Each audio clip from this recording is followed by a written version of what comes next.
नमस्कार मित्रांनो, स्वागत आहे तुमचं आमच्या एज्युकेशनल न्यूज या यूट्यूब चॅनेलवर। तर मित्रांनो, या व्हिडिओमध्ये आज आपण सक्तीची निवृत्ती झाल्यास पेन्शन मिळेल की ग्रॅच्युइटी, केंद्र सरकारने जारी केले नवे नियम याबद्दल सविस्तर माहिती पाहूयात। त्याचबरोबर हा व्हिडिओ शेवटपर्यंत नक्की पहा व व्हिडिओ आवडल्यास लाईक आणि शेअर नक्की करा व अशाच प्रकारच्या नवनवीन व्हिडिओसाठी आमच्या चॅनेलला सबस्क्राईब करायला विसरू नका।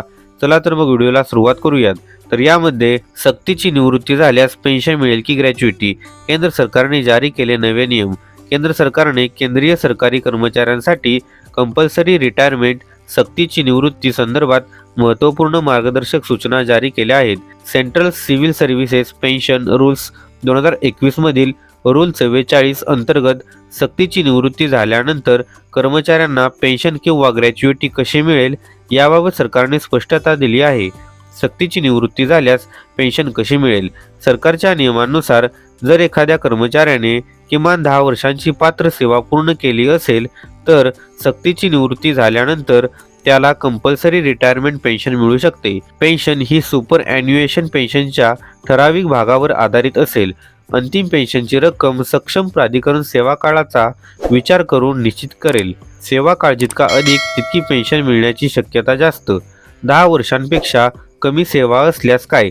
जर कर्मचाऱ्याची सक्तीची निवृत्ती 10 वर्षांची पात्र सेवा पूर्ण होण्यापूर्वी झाली तर त्याला पेन्शन मिळणार नाही। अशा परिस्थितीत संबंधित कर्मचाऱ्याला सर्व्हिस ग्रॅच्युइटी दिली जाईल।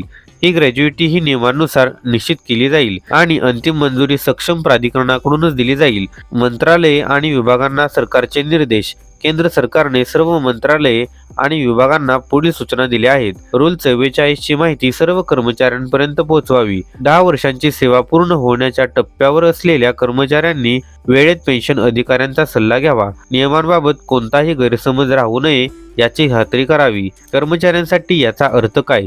या नव्या स्पष्टतेमुळे कर्मचाऱ्यांना पुढील बाबींबाबत निश्चित माहिती मिळणार आहे। सक्तीची निवृत्ती झाल्यास पेन्शन मिळेल की ग्रॅच्युइटी, कोणत्या परिस्थितीत कोणता लाभ लागू होईल, अंतिम रक्कम किती निश्चित केली जाईल, यामुळे कर्मचाऱ्यांना आर्थिक नियोजन आणि निवृत्तीची सुरक्षितता आणि भविष्यासाठी योग्य निर्णय घेणे अधिक सोपे होणार आहे।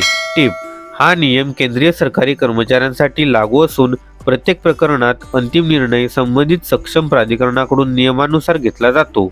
तर मित्रांनो, हीच माहिती या व्हिडिओच्या माध्यमातून द्यायची होती। अशाच प्रकारच्या नवनवीन व्हिडिओसाठी लगेचच आमच्या चॅनेलला सबस्क्राईब करून या व्हिडिओला लाईक आणि शेअर करा। चला तर मग भेटूयात पुढील व्हिडिओमध्ये। धन्यवाद। जय हिंद, जय महाराष्ट्र।